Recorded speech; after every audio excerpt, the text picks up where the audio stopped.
je vais vous raconter la véritable histoire d'Aladin. Il y a bien longtemps, dans une ville d'Orient, vivait un couturier. C'était un homme très pauvre et son travail lui procurait à peine de quoi vivre avec sa femme et son fils. Son garçon, qui s'appelait Aladin, était un vrai bon à rien et passait le plus clair de son temps à jouer sur les places avec des gredins de son espèce. En vain, son père avait essayé de lui apprendre son métier. Le comportement de son fils chagrinait tant le pauvre homme qu'il en tomba malade et mourut quelque temps après. Cependant, ni la mort de son père, ni le chagrin de sa mère ne décidèrent Aladin à changer de vie. Un jour, alors qu'il fainéantait, comme d'habitude avec un groupe de gamins, passa un étranger qui arrivait de la lointaine Afrique et il s'arrêta pour regarder le groupe d'enfants. Cet étranger était un célèbre et puissant magicien qui, ayant observé Aladin, se dit « C'est exactement le jeune homme que je cherchais ». Car depuis des années, le magicien cherchait à s'emparer d'une lampe qui rendait son possesseur l'homme le plus riche et le plus puissant du monde.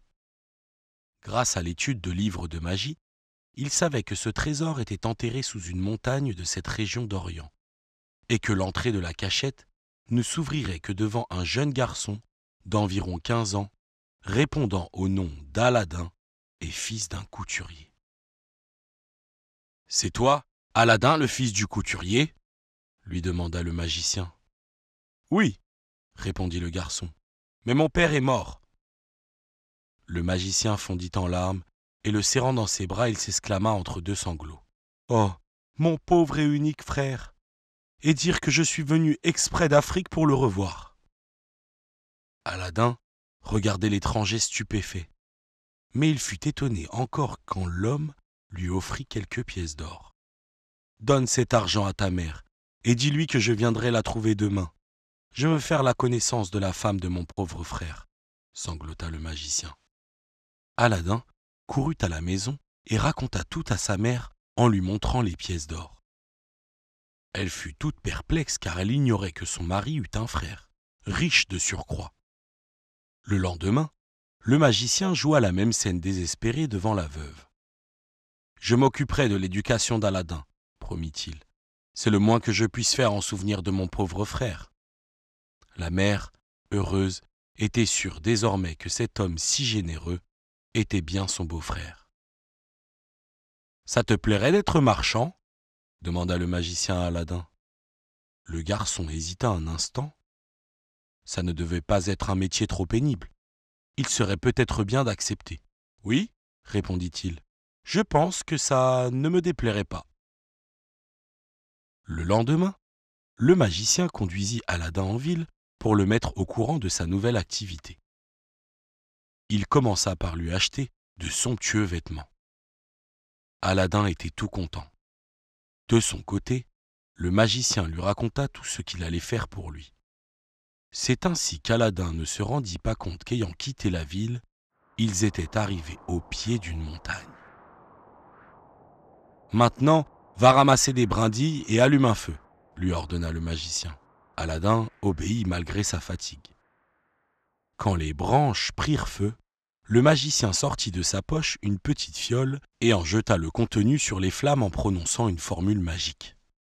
Une fumée épaisse s'éleva, la terre trembla et sous le regard effrayé d'Aladin s'ouvrit une crevasse dans laquelle apparut un bloc de marbre avec un anneau de bronze.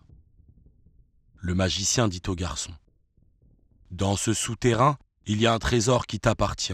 Tu trouveras aussi une lampe qui, elle, est à moi et tu me la ramèneras. » Le pauvre garçon, incapable d'ouvrir la bouche, fit oui de la tête, ouvrit la trappe et découvrit un obscur souterrain. Le magicien retira une de ses bagues et la passa au doigt du garçon. « Ceci te protégera contre tous les dangers, » lui dit-il. Aladin descendit dans le souterrain et déboucha dans un riche jardin avec beaucoup d'arbres. Il aperçut ensuite une roche sous laquelle se trouvait la lampe. Il la prit et s'arrêta. Envoûté par la beauté des arbres, et la luminosité de leurs fruits qui n'étaient autres que des pierres précieuses d'une valeur inestimable. Aladin, les croyant de verre, en ramassa quelques-unes pour jouer ensuite avec ses amis. Il quitta finalement le jardin et une fois arrivé près de la sortie, il appela le magicien pour qu'il l'aide à sortir. Mais le magicien voulait absolument qu'Aladin lui donne d'abord la lampe. Celui-ci refusa car l'étrange comportement de l'homme l'avait rendu suspicieux. Le magicien se mit en colère. « Tant pis pour toi !» s'exclama-t-il furieux. « Tu resteras enfermé là-dedans pour toujours !» Et par un nouvel enchantement, il referma la crevasse, emprisonnant le garçon dans la montagne. Le pauvre Aladin pleurait désespéré et en séchant ses larmes, il frotta sur ses yeux, sans s'en rendre compte, l'anneau offert par le magicien. Tout à coup, apparut devant lui un immense génie au regard farouche. « Ordonne, maître !» s'exclama le géant. « En t'essuyant les yeux, tu as frotté l'anneau, et c'est pour moi le signal d'obéir à mon maître. Donc, que veux-tu ? Je veux rentrer à la maison. » Et son désir fut aussitôt satisfait. De retour à la maison, Aladin raconta à sa mère son incroyable aventure et lui montra la lampe et les fruits récoltés dans le jardin. La mère ne connaissait pas, elle non plus, la vraie valeur des pierres. Elle le consola.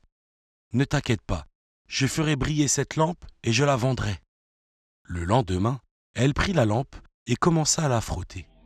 Et c'est alors qu'apparut un génie. « Je suis le génie de la lampe. Commande et je t'obéirai. » Aladin, à l'inverse de sa mère qui manqua de s'évanouir de peur, ne fut pas très étonné de cette apparition. « Apporte-nous de la nourriture !» ordonna le garçon. « Pour si peu, tu pouvais appeler le génie de la bague, » bougonna le géant. « Cela dit, je te contenterai. Voici pour vous de délicieux mets. » À partir de ce moment-là, Aladin et sa mère commencèrent à vivre dans l'aisance grâce au bon usage qu'ils faisaient de la lampe. Le garçon abandonna sa vie de bon à rien et se consacra aux affaires. Il acquit une grande réputation parmi les marchands.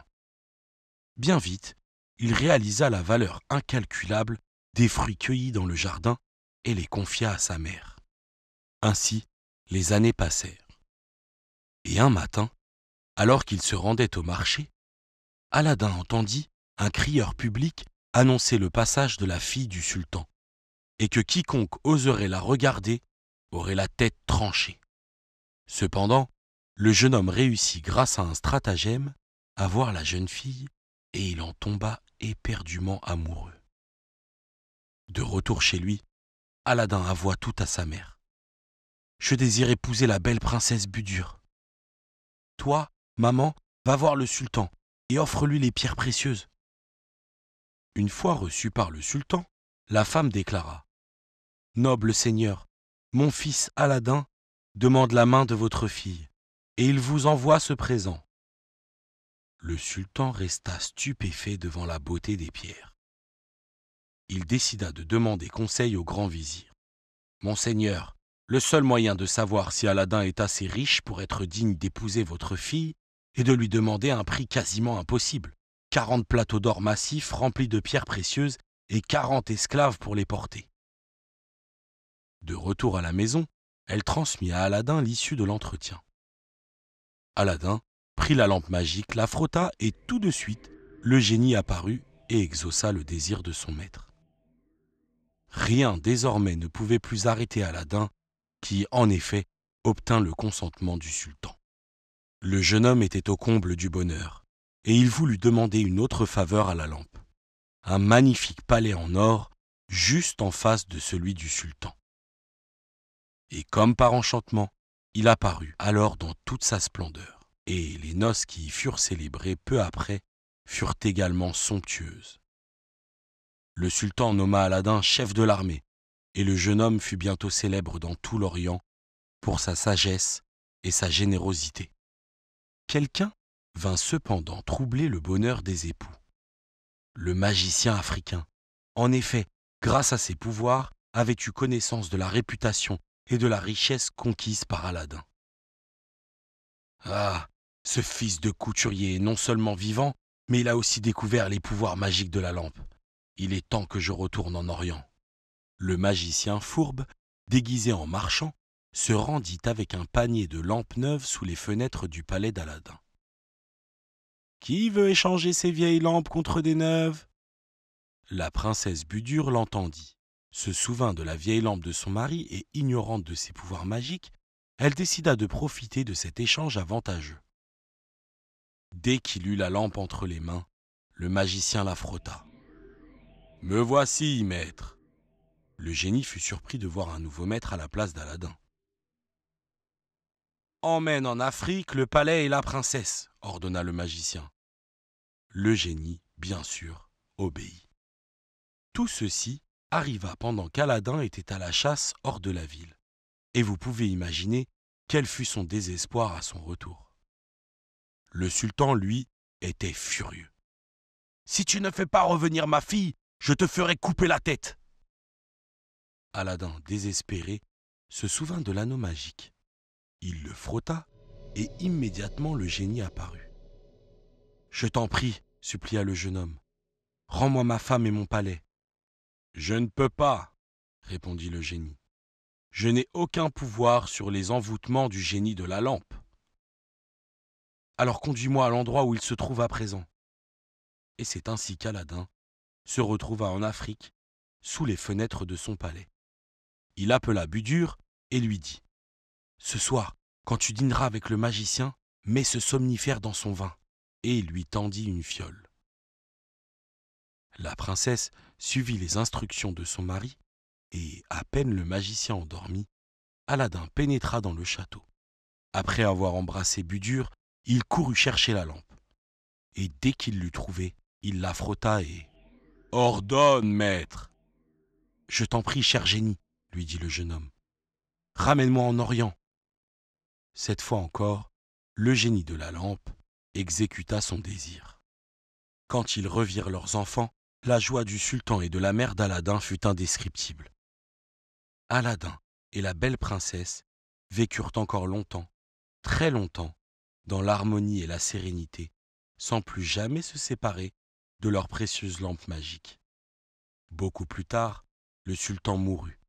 Aladin monta sur le trône et gouverna avec sagesse et justice, aimé de tout son peuple.